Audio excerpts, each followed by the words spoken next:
This video was brought to you by my awesome Patreons. Thank you so much. I have no idea how to begin this video, so I'm just gonna go with this. Kill all sons of bitches. That's my official instructions.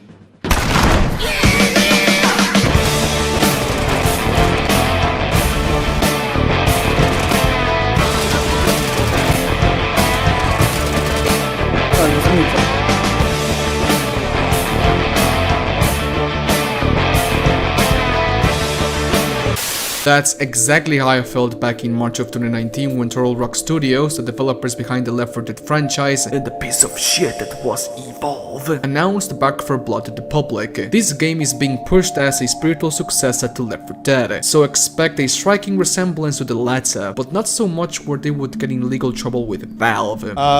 Turtle Rock wanted to make Left 4 Dead 3, but because Valve cannot count to 3, the team decided to partner up with Warner Bros. Interactive and began working on their brand new original IP, Back 4 Blood. Now, there's a lot of toxic behavior surrounding Back 4 Blood at the moment, mainly because the team's last game was Evolve, a game where everything went wrong. TLDR, Evolve was overpriced, overhyped, and undercooked. The game came out in February of 2015, went free to play in July of 2016, and was permanently shut down in 2018 by 2K and Turtle Rock. The problem with Back 4 Blood is that some of the things that damaged Evolve to no cure are still present in Back 4 Blood, from multiple release editions to content being locked behind a paywall to other things that I'm going to explain later in the back end of this video, so keep watching. But anyways, how is Back 4 Blood? Is the game fun? Well, for the 20 or so hours that I put into this game in the weekend, yes, it is incredibly fun to play. Push!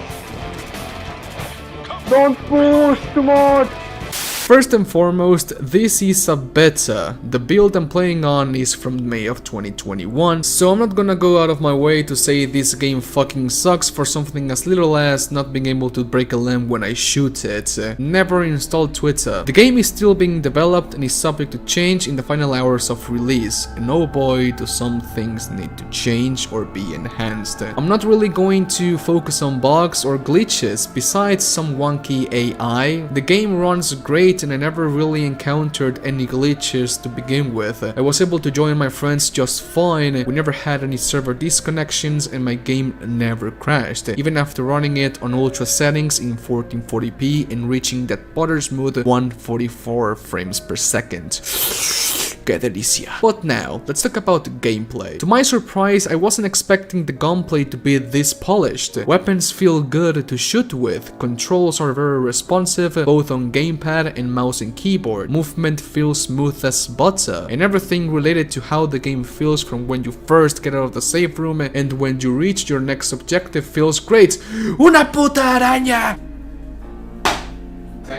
Everything related to how the game feels from when you first get out of the safe room and reach your next safe room feels absolutely fantastic. And let me tell you, my friends, this does feel like Left 4 Dead in a lot of ways. The safe room and its layout, a 4-character squad, there's pipe bombs, molotovs, pills, first aid kits, defibrillators, a melee weapon replaces your sidearm, you can push or punch enemies while reloading, there's a layout of special infected that somewhat resembles the ones from Left 4 Dead, there's a guy that masturbates too much, a fusion between the Spita and Boomer from Left 4 Dead, and a hunter that shoots stuff from his mouth. You can alert the horde when bumping or shooting cars, or when going through a pack of ravens. Okay, I guess. Going only by that, it does feel like a Left 4 Dead expansion, but it doesn't stop there. The team has added new mechanics and features that add more depth into the gameplay loop. Back 4 Blood introduces what's known as cards. Cards that offer different sets of passive or active abilities. Before any run starts, you're able to customize or create a deck that holds up to 15 different cards that will be handed to you one by one at the start of every chapter. In chapter number 1, you might feel like a little baby fighting against all odds because you only have one active card on your deck. But if you played your cards correctly, at the end of the episode, you will feel like an unstoppable demigod with 15 cards.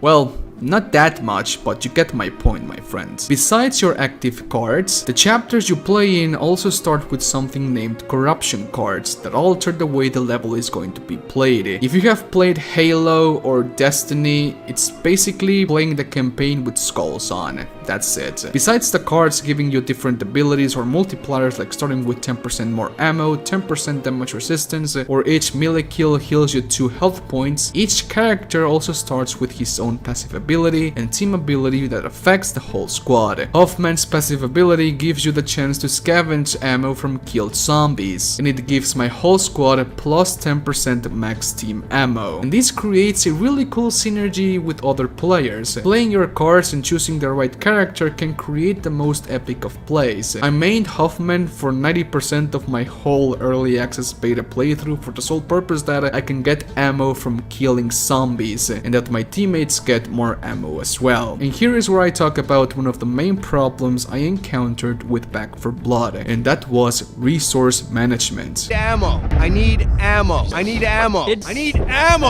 Come on, man! Ammo! Ammo in this game is not universal. Instead of just finding a big pile of ammo like in Left 4 Dead and call it a day, Back 4 Blood separates ammo in 4 different categories: rifle, shotgun, SMG/pistol, and sniper ammo. The levels are randomized, so you will never find the same loot twice, but that also means that you can go the whole level without finding a single ammo pouch for your weapon category, and that happens in 90% of my playthroughs because I love the AR so much. Most, if not all of my cards were centered around offensive and ammo management, and I still found myself with no ammo at the end of each chapter, and it was pretty frustrating. You might think that grabbing a weapon from the ground is a viable option, but it's actually not. The team gave the weapons more depth by giving you the option of adding them attachments: stocks, suppressors, laser sights, ACOGs, red dots, fast mags, extended mags, you name it, Jimmy. Each attachment has a different rarity, with the green, blue, purple and yellow being the order of tiers, and they all change the stats of the weapon itself, giving it more firepower, a faster reload speed, better precision, and an overall higher weapon level. The thing is, you cannot drop attachments from your gun, but you can drop the weapon itself, ammo and currency, but you cannot drop the attachments inside the gun that are equipped. So when I had to make the hard choice to leave my golden weapon with no ammo for the one that was on the floor but had max ammo but had no attachments, I suffered a tiny bit. Why can't I unequip my golden silencer, ACOG, extended mag and stock from my M4 and put it into this stupid UMP45? Why can't I? I want to do it, I just want to change the attachments, total rot. The safe room also comes with a store where you use copper that is found through the level to buy supplies at the start of each chapter: health points, ammo, utility, grenade, defibrillator, bandages, pills, utilities, 2 weapons, 2 attachments, and some team buffs. Everything besides utility is randomized on the store, so if you were to die on a level, when you respawn back on the safe room, the store is not gonna have the same weapons, attachments, and team buffs. But you get to keep your active cards and choose one more, so that you have a better chance of beating that level. Players have the chance to go down 2 times or even 3 with the right character or card, and after that is death. Death players can be rescued later on in the level or can be revived with a defibrillator, again just like in Left 4 Dead. All in all, the team grabbed the Left 4 Dead formula and added many things on top of it that make it an even more complete zombie co-op experience. In a lot of ways, Back 4 Blood progresses the gameplay formula of Left 4 Dead, and in many others it regresses it. As I said in the beginning, I'm not going to complain about glitches or missing content. It's a motherfucking beta, Jimmy. What I'm going to do now is give some feedback on things that really need to be looked upon, as they are essential in any game and can change how the game feels if done in a different meta, sound design and atmosphere. Back 4 Blood is lacking heavily in both of these departments, and that's ironic to say, as Left 4 Dead was a master of these two. Back 4 Blood is being pushed as a spiritual successor to Left 4 Dead, and as such, I am going to compare it to Left 4 Dead in this regards. Back 4 Blood lacks identity, impact, and a good atmosphere or environment. Its awesome gameplay design is overshadowed by how silent and uninspired the game can be at times. Weapons for the most part sound like pea shooters, and that's with every weapon in the game, even the Barrett 50 cal. They feel great to shoot, I'm not going to lie, but it is not pleasant to hear the gunshot. An M1A, AK-47, M14, shotgun, Barrett 50 cal or Desert Eagle should be loud as fuck and should carry impact. Shots don't feel as impactful as they should be, both in the weapon model animation and in the zombies getting destroyed. But that might be an animation problem that is being worked on right now, so I'm not going to focus that much on that. What I'm going to focus on is on the game's atmosphere and identity, which there is basically none. Truth is, Back 4 Blood sounds and feels like a generic co-op zombie shooter, and it feels nothing like Left 4 Dead in terms of identity and atmosphere. But what do I mean by that? Left 4 Dead was a co-op zombie shooter where it had 4 survivors going through the city of infected, fighting with the nails for a chance to survive, presented with a theatrical style and an in-the-face suspense and terror theme. From its sound design and atmosphere, Left 4 Dead is scary. There is never a quiet moment. Every desolate hallway is accompanied with a mysterious theme. It's like if you are on a horror zombie movie, just how the game presents itself. Every character feels like a real person inside the game's universe. Lewis is still on his office attire. His shirt is halfway tucked and his tie is a fucking mess. It's like if the zombie outbreak suddenly happened and he has been stuck in the city without a single chance of rest. Back 4 Blood has none of that. Sound design is boring. Moments where nothing is happening are painfully boring, and the game doesn't make a good job on setting the right atmosphere. We are the Cleaners, a group of contracted individuals that are set on taking back the city from the Ridden. They are immune to the devil worm, the parasite that turned everyone into fucking zombies, and they are hardened veterans of the apocalypse. Yet, they don't look like that at all. Look, I'm not expecting a Navy SEAL type looking man like Jocko Willing to be a playable character, but this is not how you dress for an operation involving zombies and retaking a goddamn city. What a way to break a character immersion. The movies are right. Shoot it in the head. Then maybe a couple more times. Yeah, boy. Yeah. Let me give you a few examples of what I mean. Atmosphere. Left 4 Dead.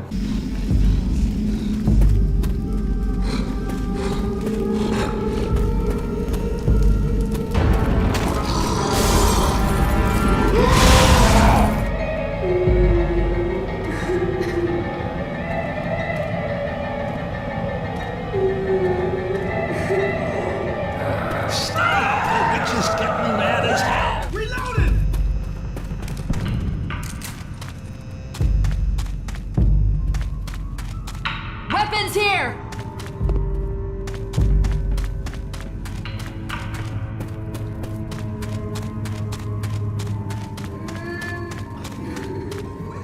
Weapons over here!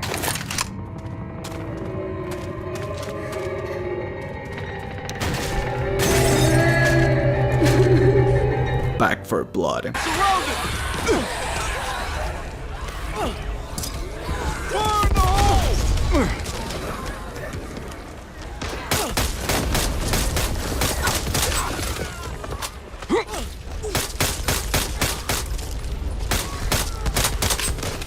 Sound design. Left 4 Dead.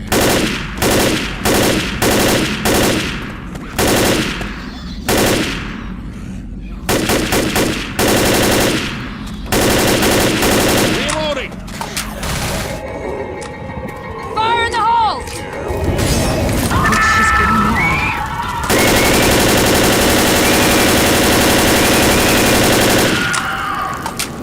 Back 4 Blood. Reloading. It's down. Motherfucker. Gotta reload.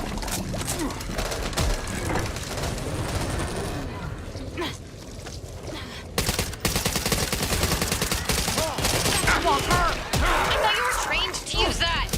Watch where you park yourself. Sound cues. Left 4 Dead.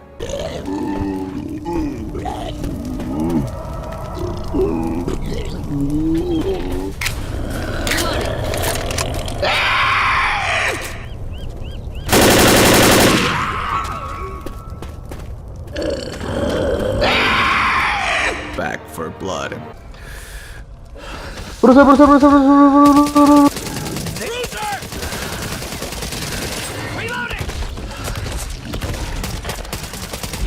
Sound cues in Left 4 Dead are essential, especially in the Special Infected, and they are not present at all in Back 4 Blood. How is something as important from Left 4 Dead not present in Back 4 Blood? I cannot wrap my head around it. In conclusion, Back 4 Blood is a great co-op zombie game that is completely overshadowed from its lack of environmental themes and impactful and meaningful sound design. And let me emphasize, it is not overshadowed by bugs. Those are as minor as they can be. The gameplay design in Back 4 Blood is amazing. It's A+, I really like it, but this needs to be worked on. Turtle Rock Studios really need to work on making sure Back 4 Blood has an identity of its own, because as it is right now, it just feels like Invasion from Call of Duty Ghosts, and that is saying something. And that something is that it feels generic. If the team doesn't bring up their A game, they're going to be overshadowed by the new first-person expansion of World War C